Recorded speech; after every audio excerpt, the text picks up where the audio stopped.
அந்த உறவில் ஆண்கள் பெண்களின் அங்கங்களை ருசித்தால் என்ன ஆகும்?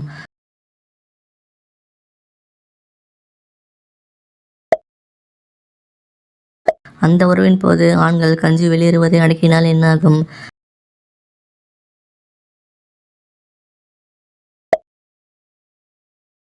ஆணின் அந்த உறுப்பு முன்தோல் சுருக்கமுள்ள ஆண்கள் அந்த உறவில் ஈடுபட்டால் என்ன ஆகும்?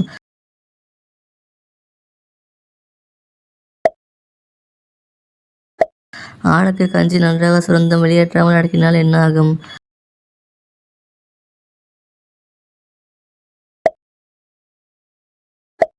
ஆண்கள் நீண்ட நாள் அந்த உறவில் ஈடுபடாமல் இருந்தால் என்ன நடக்கும்?